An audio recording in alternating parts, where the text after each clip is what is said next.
Assalamualaikum warahmatullahi wabarakatuh. Perkenalkan, nama saya Raffi Nazim Amal dari Fakultas Teknik, jurusan Teknik Mesin BP21 Universitas Muhammadiyah Sumatera Barat. Baiklah, hari ini saya akan menjelaskan materi fisika tentang gelombang bunyi. Gelombang bunyi tersebut akan membahas mengenai gelombang bunyi mulai dari pengertiannya, sifat-sifat gelombang bunyi, hingga latihan soalnya. Apa itu gelombang bunyi?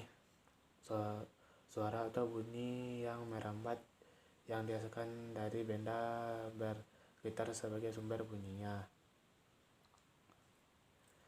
Bunyi tersendiri termasuk ada dalam gelombang longitudinal dan gelombang mekanik.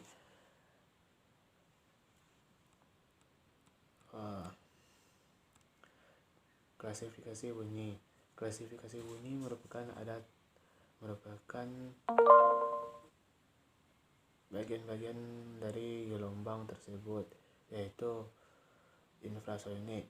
Infrasonik adalah bunyi yang memiliki frekuensi 20 Hz. Normalnya manusia tidak bisa mendengar bunyi ini. Yang bisa mendengar bunyi ini adalah hewan seperti anjing, jangkrik, gajah, hiu, dan lumba-lumba. Selain itu, bunyi infrasonik juga dimanfaatkan oleh seismometer untuk mendeteksi gempa bumi. Selanjutnya, audiosonik. Audiosonik merupakan bunyi yang memiliki frekuensi di kisaran 20 hingga 20.000 Hz. Nah, bunyi inilah yang bisa didengar oleh manusia. Dan terakhir, ultrasonik, bunyi yang memiliki frekuensi 20.000 Hz atau 20 kHz. Ini sangat tinggi frekuensinya. Berhubung bunyi ini sangat tinggi, jadi kita tidak bisa mendengarnya. Yang bisa mendengar bunyi ini adalah kelelawar dan lumba-lumba. Selain itu, bunyi ini juga dimanfaatkan untuk USG atau ultrasonografi yang digunakan untuk mendiagnosa janin di dalam kandungan. Klasifikasi gelombang bunyi. Bunyi memiliki klasifikasi, yaitu yang pertama, bunyi merupakan gelombang longitudinal. Yang kedua, hanya merambat melalui medium padat, cair, gas, dan kata lain tidak dapat merambat pada ruangan hampa. Yang ketiga, cepat merambat. Bunyi dipengaruhi oleh kerapatan medium perambatannya. Bunyi ini akan lebih cepat merambat pada medium yang memiliki kerapatan tinggi, yaitu medium padat. Yang keempat, bunyi dapat memantul kalau gelombangnya mengenai suatu benda. Sifat-sifat gelombang bunyi. Ternyata bunyi juga punya sifat-sifat. Sifat bunyi ada 6 yang harus kita ketahui, yaitu refleksi. Maka bunyi akan refleksi atau pemantulan adalah sifat bunyi yang akan pertama kita bahas.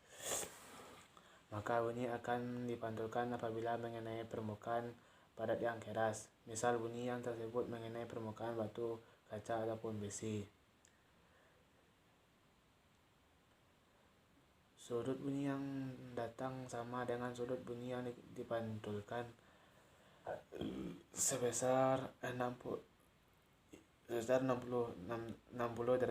derajat yang datang dan dari arah kiri. Nah, bunyi tersebut akan dipantulkan ke arah kanan sebesar 60 derajat juga. Arah datang, arah pantulan, dan garis normal bunyi di antara keduanya berada di dalam satu bidang yang sama.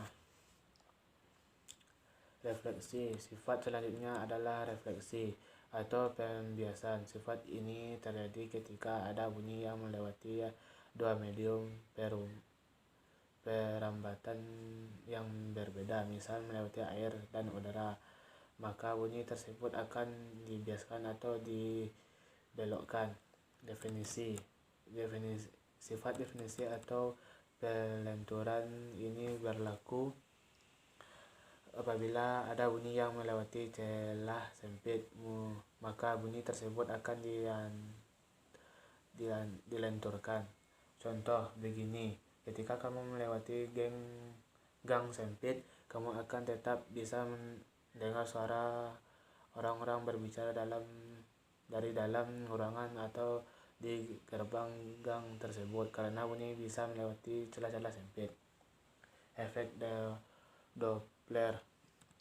Sifat yang satu ini bakal menjelaskan kalau ada sumber bunyi yang menjauhi atau mendekati pendengaran, maka frekuensi yang didengar oleh si pendengar akan naik turun. Perubahan frekuensi bingung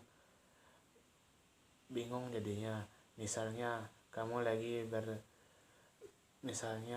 lagi berdiri di pinggir jalan, tiba-tiba kamu mendengar suara sirine ambulan dari kejauhan. Nah, ketika ambulan tersebut berjalan menjauh, maka suara sirine yang kamu dengar akan lebih rendah. Berikut ini rumusnya. Keterangan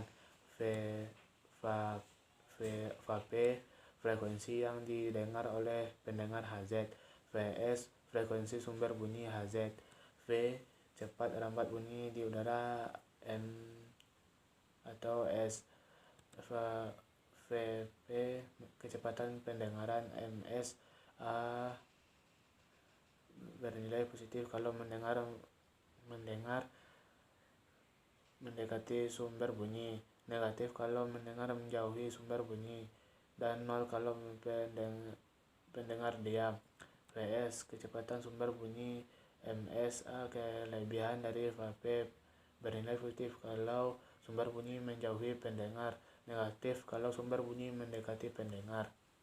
Nah, efek Doppler itulah yang menyebabkan frekuensi sirine ambulan berubah ketika mendekati atau menjauhi kita sebagai pendengar. Efek Doppler juga akan berpengaruh ketika sumber bunyi akan dan pendengar bergerak relatif jauh sama lainnya.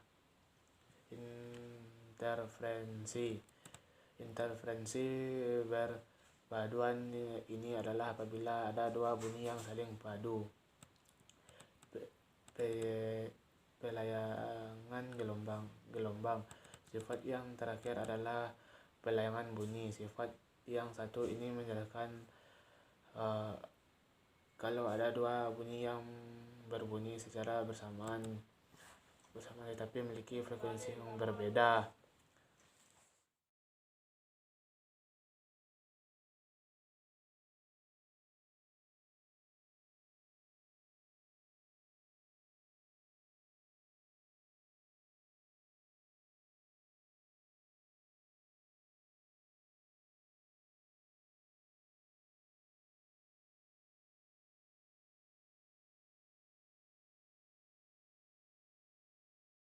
Selanjutnya, menghitung cepat lambat bunyi.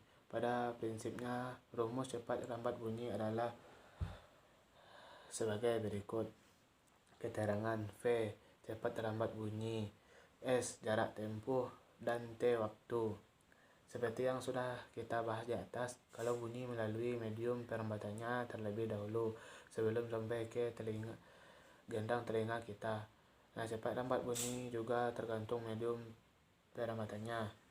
Medium padat, kamu ingatkan kalau bunyi akan lebih cepat merambat pada medium yang memiliki kerapatan tinggi.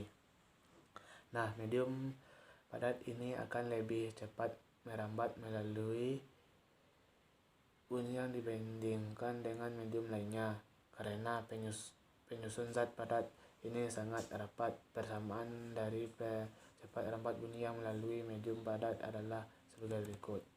Keterangan V cepat rambat bunyi, E modulus Young, P massa jenis. Medium cair selanjutnya adalah cair. Contohnya apa kira-kira yaitu air tawar, air laut, air raksa, dan lain-lain. Kecepatan rambat bunyi yang melalui medium cair lebih rendah dibandingkan dengan medium padat karena kerapatan molekul penyusunan lebih longgar. Jadi simpelnya bunyi yang diterima oleh pendengar akan lebih lama sampai dibandingkan melalui zat padat. Rumus persamaan begini. Medium gas terakhir adalah medium gas, contohnya adalah udara. Medium ini merupakan medium yang memiliki kecepatan rambat paling rendah dibandingkan kedua medium di atas. Hal ini dikarenakan molekul penyusun gas berubah-ubah dan menyebar. Keterangan V. Kecepatan cepat rambat bunyi. Y. Konstanta Lagrange. C. R. Konstanta gas umum. T. Suhu gas. M. Massa molekul relatif gas. Penerapan gelombang bunyi yang ada dalam kehidupan sehari-hari. Ultrasonografi atau USG. Menghitung kedalaman laut. Pernahkah membayangkan tidak bagaimana cara mengukur kedalaman laut yang super duper dalam itu? Menghitung jarak kedalaman laut itu dengan memanfaatkan gelombang bunyi yaitu ultrasonik. Gelombang ultrasonik akan dipancarkan ke dalam lautan secara garis lurus hingga mengenai penghalang, sehingga gelombang bunyi tersebut akan dipantulkan kembali ke kapal sebagai gema. Nah, waktu yang dibutuhkan gelombang tersebut untuk bergerak turun ke bawah hingga memantulkan lagi ke atas kembali, itulah yang dihitung untuk mendapatkan jarak kedalaman lautan.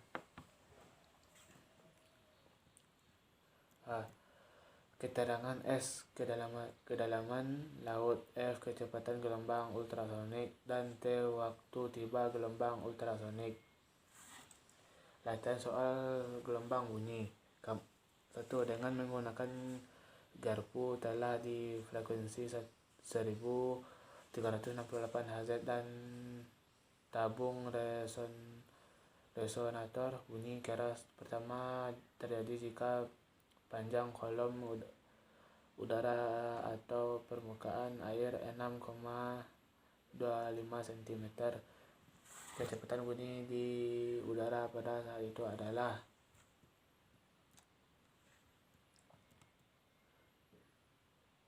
yang contoh soal kedua. Sebuah sirine mobil pemadam kebakaran dengan frekuensi 2000 Hz mendekati seseorang yang memancarkan bunyi dengan frekuensi yang sama, bergerak mendekati mobil pemadam kebakaran, saling mendekati. Jika pemadam kebakaran mendekat dengan kecepatan 30 km per jam, dengan pendengar mendekat dengan 20 meter per jam, maka pelayangan bunyi yang didengar oleh pendengar adalah pembahasan. Buat kita mengajar pembahasan.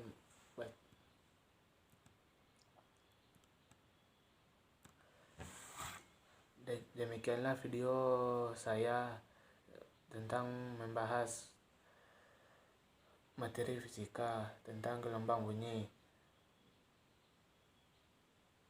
Terima kasih. Assalamualaikum warahmatullahi wabarakatuh.